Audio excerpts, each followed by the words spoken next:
Oi pessoal, tudo bem? Vamos falar agora da classificação dos numerais.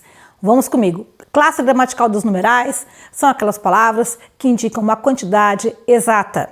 E os numerais podem ser divididos nas seguintes situações: cardinais, numerais cardinais, ordinais, fracionários, multiplicativos e os coletivos.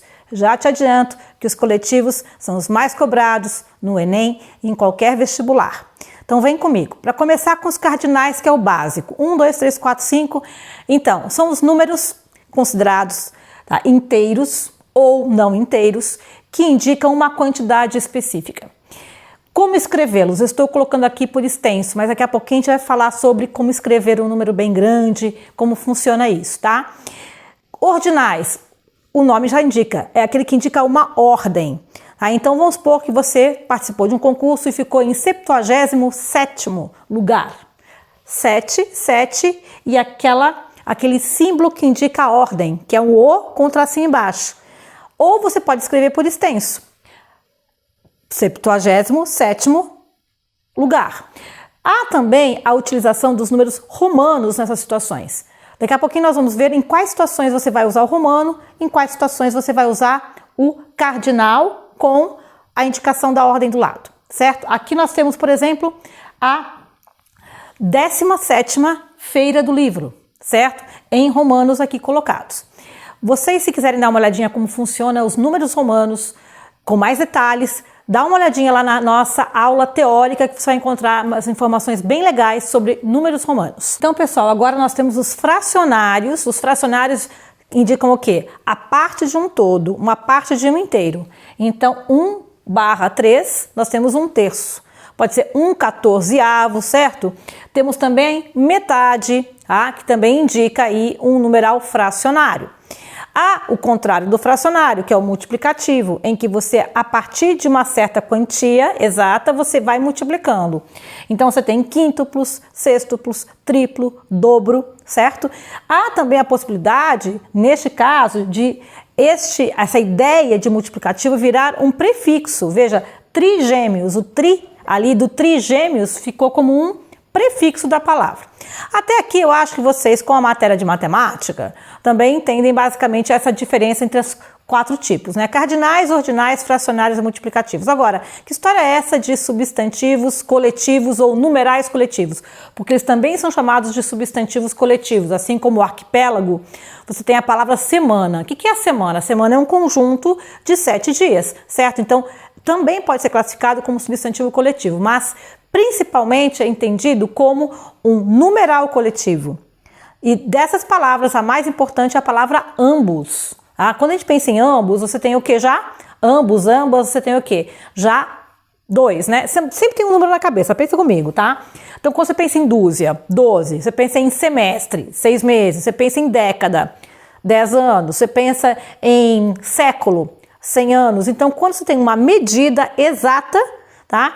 E ela é representada por um substantivo, só que é um substantivo que indica uma quantidade exata, por isso ela é chamada de numeral coletivo. Agora nós vamos dar uma olhadinha em alguns aspectos, por exemplo, de uso criativo, como escrever por extenso, como usar o romano, alguns detalhes a mais aí para a gente terminar essa aula. Então, pessoal, vem comigo que agora nós vamos ver o uso criativo, figurado desses numerais, que é o que, na verdade, mais é importante para uma prova de Enem ou vestibular. Olha só, pessoal, quando eu digo assim, eu já falei 1 milhão de vezes para você parar com essa besteira. É a enésima vez que eu falo para você arrumar seu quarto. 1 bilhão de vezes já pedi para ele arrumar isso. Então, o que é esse 1 bilhão enésima vez, 1 milhão de vezes?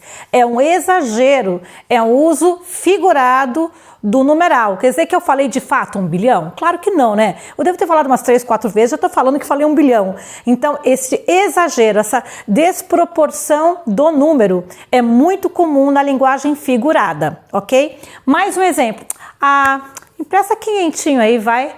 Só quinhentinho, 500 reais. Você fala quinhentinho? Eu sou rica! Quer dizer o quê? Você está querendo, amenizar. Como se fosse um troco, entendeu? Como se não fosse tão assim. Então, né, uma quantidade de dinheiro maior. Então, ao colocar o diminutivo em quinhentinho, você está dando a essa palavra um sentido conotativo menor. invertidamente. E se eu falar segundona, quinhentão? Se eu falo quinhentão, me presta quinhentão aí, eu já estou valorizando esses R$500, certo? Meu time está na segundona. Segundona, a segunda divisão de um campeonato não é legal, né? Convenhamos. Agora, quando você fala segundona, você dá ao campeonato um glamour, né? Você leva a segunda divisão a um patamar maior, ou seja, você está colocando o aumentativo para valorizar a prova, ou seja, o campeonato. Então, isso é muito importante numa prova como o Enem e vestibulares. Atente, então, para o uso figurado dos numerais, seja fracionário, seja multiplicativo, tá bom? Vamos falar agora, para terminar, sobre a leitura ou a escrita dos números ordinais. Vamos começar com dois exemplos aqui bem comuns. Papa. Vamos começar de um Papa bem conhecido, Papa João Paulo II. Lembra? Pois é. Números romanos, como é que a gente lê? Como é que a gente escreve? João Paulo II, ou seja, usamos a leitura ordinal, certo? Só que tivemos um Papa também no século XX, chamado João 23, certo? Então nós temos aqui João 23, comigo a leitura 23, e pronunciamos como cardinal, João 23.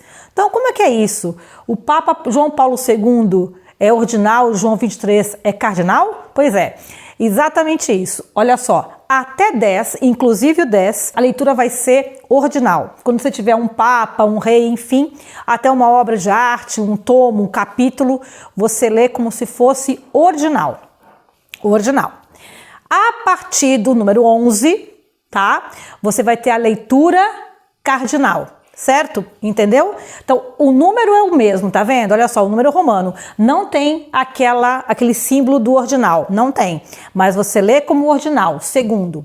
E aqui você lê como cardinal 23. Ok, pessoal? Bom, além disso, quando você colocar o número romano antes do substantivo ao qual se refere, sempre a leitura vai ser ordinal, independente se é o número 2 ou 10 que eu coloquei ali. Então, como é que você lê aqui? Segunda festa do vinho ou 20ª festa do vinho, certo, pessoal? Então fiquem atentos, olhe a teoria, porque lá você vai aprender mais informações sobre os numerais e até a próxima aula.